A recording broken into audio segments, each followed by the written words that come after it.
Hey, Slater Crusaders, I'm Mike Slater, filling in for the great Buck Sexton. Welcome back to Hold the Line. So like a week or so ago, we heard that China launched this hypersonic missile that we aren't capable of matching or defending against at all. And the first headlines I saw about it were, and our intelligence agencies are shocked.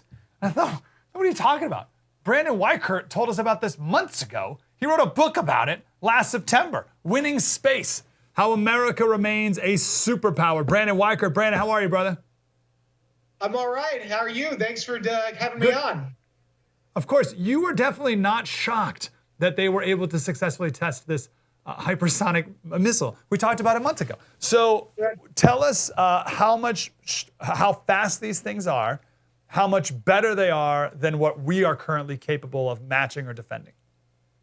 So the key thing here is that China has a working prototype of this weapon.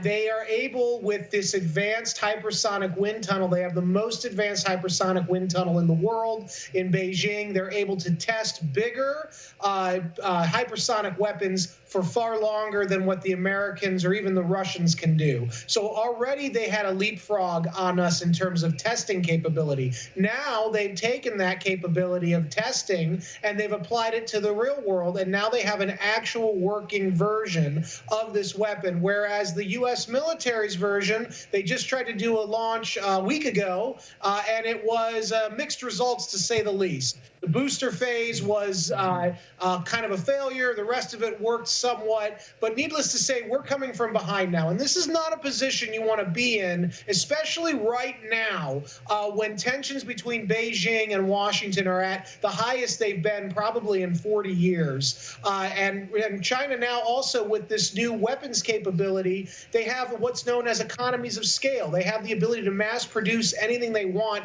in China. So once they figure out how to make these things work, they can then mass produce them at a faster clip than we in America can do. And that gives them an unfair advantage over the United States. And that could translate to the Chinese trying to basically do a launch on us. As it stands, we don't have the air defense systems in place that can effectively track and counteract a hypersonic weapons attack. Think of it as like the Maginot Line from World War II. The French spent all this time building these fortified, complex steel and concrete fortresses along their border with Germany, thinking another war would be like the First World War. And the Germans ended up creating technology and tactics that completely end-ran the whole complex Maginot Line, allowing the Germans to just go around it. Something similar with our air defense systems, designed in the last century to fight traditional nuclear weapons and intercontinental ballistic missiles. They can't track and destroy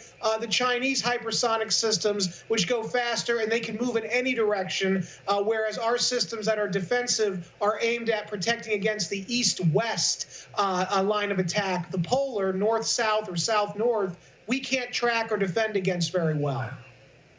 Wow, I hear all that stuff and I think, wow, you can't just snap your fingers and catch up to that overnight. And I look back at all these moonshot things that we were able to accomplish in America and how close we were to never accomplishing those things. I mean, I don't want to say it's luck, but it was a darn near miracle that we were able to successfully do these things. And my point is there's no guarantee that we're going to be able to snap our fingers and catch up in this mission. Right, especially because it's such a different dynamic. The Soviet Union was ultimately a sclerotic economic system. They ultimately fell. They collapsed from within. They were falling apart long before Reagan came along and pushed them over the edge. The problem right now is that China is a very dynamic economy integrated into the world system for the last 50 years, and they have a very high technology, high degree of innovation in their high-tech sector, and they're married those capabilities to an overarching geostrategic goal of taking down the United States and replacing it with their own power globally. And so this is a very dangerous position at a time when the United States does not appear to have its act together. It isn't just President Biden who's looking bad, but for the last several years we've looked bad, going back to, the Bill Clinton administration. We don't look like the dominant superpower anymore, and we're certainly not acting like it. Back in the days you were mentioning, we were able to take a lot of tax dollars, throw it at a problem, attract private investment and innovation that way, and then sort of have a massing of talent that would then leapfrog the Soviets with the moonshot, for instance, the Apollo program. We don't have anything comparable today. You could say that the vaccine development that President Trump pioneered with Operation Warp Speed for COVID-19 was the closest we came, but even then that left much to be desired. And so we just aren't good at this anymore, and we better start getting better at it, because China now has a working system that threatens every American in their own home.